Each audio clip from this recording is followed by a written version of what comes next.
Hey, what's up? My name is Stephanie, and you're watching Access Unlimited. It came from New Mexico in the night. We interrupt this broadcast. Stronger, faster than we imagined. Almost like machines. Steel City Rumble 3, Rise of the Machines. Colorado versus New Mexico cage fighting. April 25th at the State Fair Event Center. It's the ultimate MMA event of the year. Teams from Pueblo, Springs, and Denver take on New Mexico for bragging rights. Colorado fighters came together. This is their story. Hey, what's up? I'm Neva Quintana, and you're watching Access Unlimited, and I have the absolutely wonderful opportunity to interview Gabe Charboneau today for the MMA event coming up. That is Steel City Rumble number 3. What's up, Gabe? Hey, how you doing there, Neva? Real good. It's great to have you here. I mean, we know each other on a bit of a personal level, and so this is a great opportunity to interview you and be here with you to talk about your upcoming event and all of the work and effort that you've put forth to bring together thousands of people to come and see what's going on. So why don't you just kind of give me an idea about the Steel City Rumble and what can we expect from that day? Well, first of all, thank you for having me. And I'm mutually excited. This is a great event. This is, as you stated, it's the third event, and it's something that we started a little bit over a year ago now for the first Steel City Rumble 1. Our crowds continue to get bigger and bigger, and literally we've become the second largest promotion in the state, second most successful cage fighting promotion in the state. So a lot of excitement building up for this one, especially now that we're going out and we are literally taking on some of the best in the whole world here, coming up April 25th at the State Fair Event Center. So. That's wonderful. And as I said, you know, it's an event that draws thousands of people to Pueblo, and locals and people from out of state all over the nation come to these events, and they come to fight, they come to watch and participate.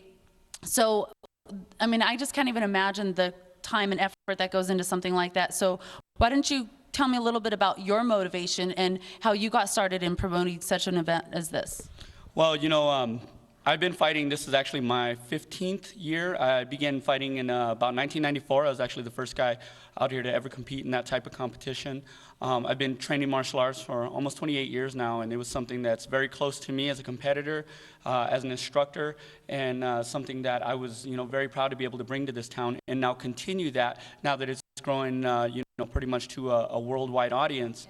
And I'll tell you what, it has been something that, because it's so close and near and dear to me, as well as our business partners, we wanted to make sure that we took the time and did it right. One of the first things that we did is we looked at past events and what was going on. A lot of the things that people saw going on was the fights in the crowd. So far, this is our third event, and I'm very, very proud to say that we've never had a single fight in the crowd. That's awesome. And one of the reasons why is because when we were trying to do the research to find out why the crowds were happening, it was because people from Pueblo were fighting people from Pueblo. So we had people from the east side, you know, on this side, and people from the west side on this side. And it kind of created a bit of a division within the city itself. So to alleviate that, we went ahead and we put the concept of Team Pueblo together.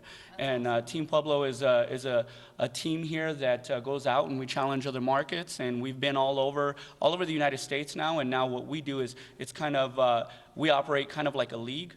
So we bring in other teams from other cities to go ahead and compete with us. So right now, I'll tell you what, from a hometown level, Team Pueblo is 2-0. We won both of our first 2 events, and we're looking for a three-peat performance now as we go against Jackson's MMA, which everybody knows is the home of UFC champions Keith Jardine, Rashad Evans, George St. Pierre. So it's really going to be a step up for us. Wow, you know, you said that it's growing, and it's just at an astronomical rate at that. I've been to quite a few of the events. I love live fighting myself. I've been watching live fights since I was a little girl. Thanks, Dad. My dad would always drag me along. I've seen boxing, kickboxing, wrestling, all of the above, and my favorite, I have to say, is the MMA, because it's just a little more edgy, it's a little more exciting, and I definitely get into it tremendously. So I'm one of those girls. I've even attended alone. I have to admit, I walked into one of those places alone. I got out of work and I shot down there just to be there. And well, it's Pueblo. I knew half of the people there anyway, but it was really cool. So It's ironic, though, that you were saying about the fights and the crowds. You know, it's an event that you're promoting fights, but we want to keep the fights in the cage, you know, and it's really sad to see our own people. It's not even people from other places coming and fighting. It's our own town fighting one side of town against the other, and this ridiculous stuff that goes on.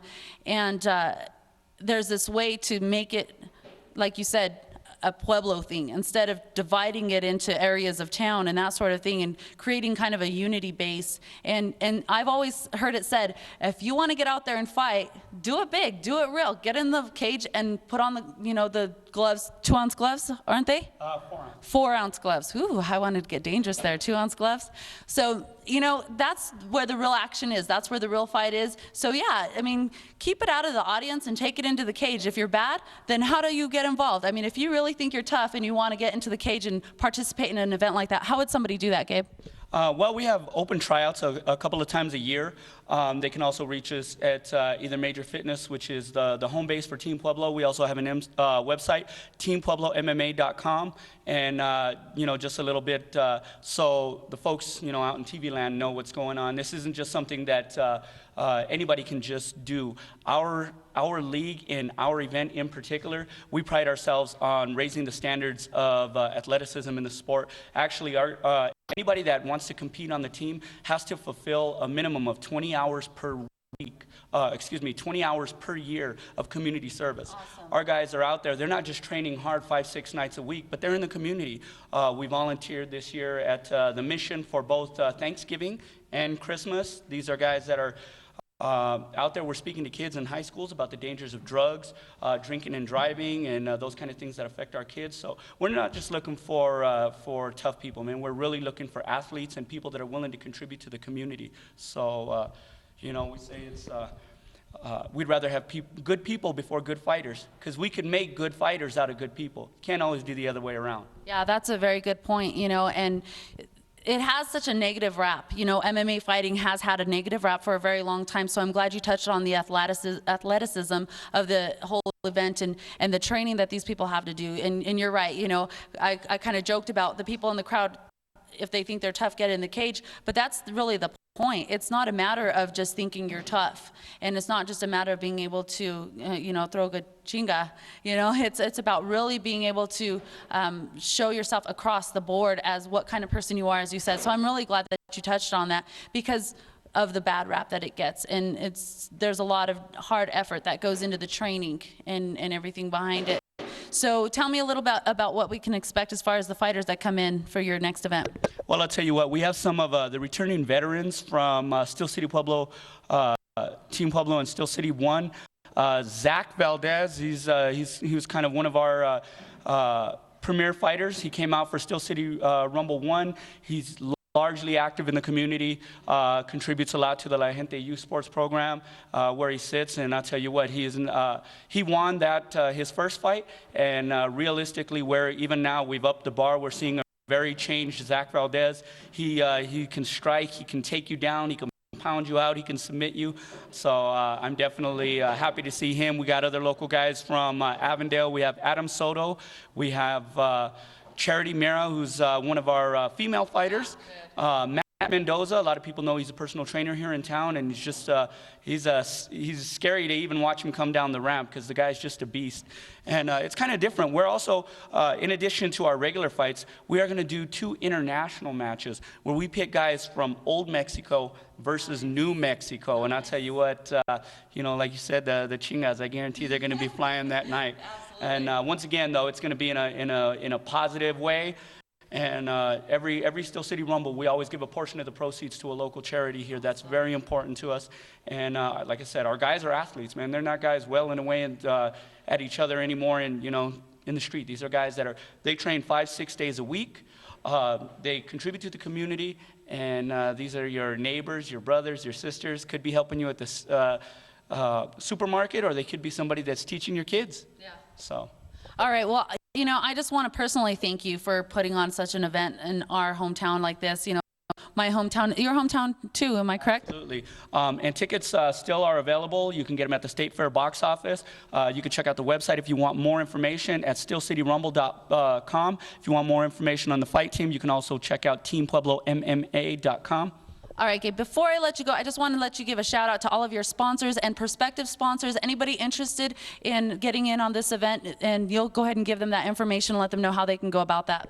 Absolutely. Definitely some of our sponsors that we have that contribute greatly on an annual basis is we have like Park West Imaging, we have Marguerite's at TOG's, we have a lot of different smaller businesses who like to contribute to the team, and as far as the event goes, we've always had a good relationship with our sponsors. You can hit us up at 214-4049 is a good phone number. You can also check us out on the website. Feel free to send in an email request there, and we'll get right back with you as soon as possible. So that's the best way if you want to sponsor it. Great way to promote your business. Our crowds keep getting bigger and bigger, and I'll tell you what better way to promote your business than be part of something that draws a lot of people, is good for the community, and is for Pueblo, by Pueblo. Absolutely. Thank you so much for this opportunity, Gabe. I really appreciate it. Thank you, Neva.